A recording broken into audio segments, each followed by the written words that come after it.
Every year, millions of people from all over the world gather around the shrine of the third Shia Imam. The number of the participants last year was over 20 million people. 20 million people walking over 100 kilometers in the unbearable coldness of the desert. Children, women, the elderly, and even the disabled ones. There must be a mystery behind this enthusiasm. Who is the one whose shrine is so loved after 1,400 years? What motivates people to do so?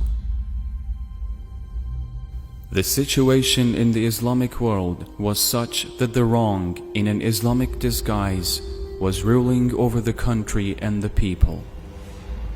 There has always been right and wrong, but you see wars when the wrong wants the right to conform.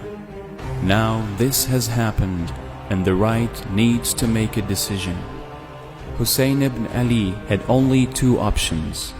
The first was to turn a blind eye to the historical deviation like others and to ignore the wrong and conform to the distorted Islam. Second was to reject the wrong at any cost and expose this deviation for the rest of the time. Hussein ibn Ali went for the second option.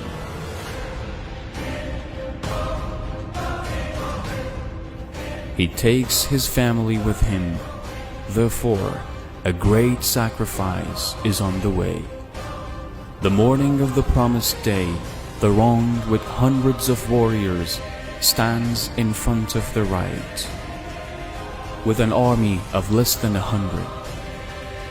He and his followers sacrificed all they had to expose the brutality of the wrong Islam.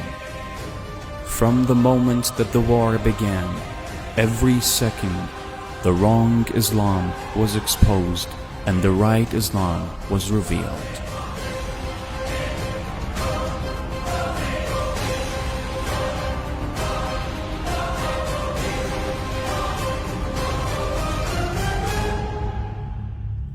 They blocked the water on Hussein and his children.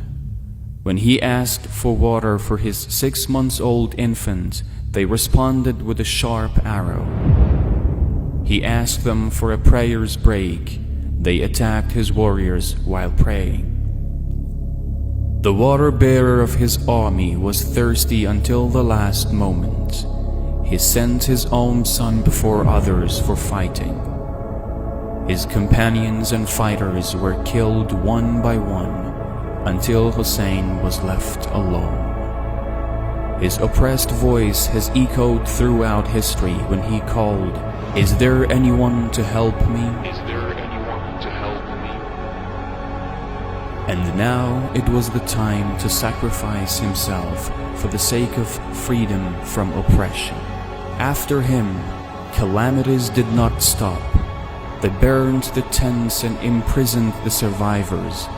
This was just a portion of what Imam Hussein, had to bear to reveal the truth and astonished the world.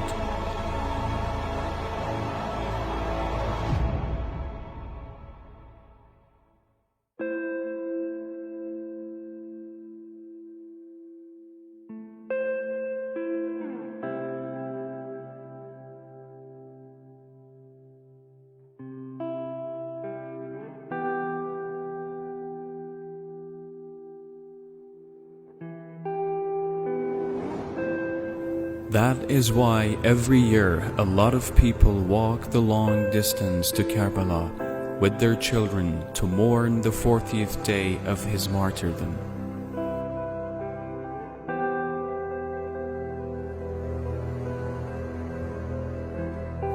And that was what Hussein went through in order to revive the truth. Had this not happened, history would have lost the last path to salvation. One may wonder why non-Muslims joined the 20 million man march for paying tribute to the reviver of the true Islam.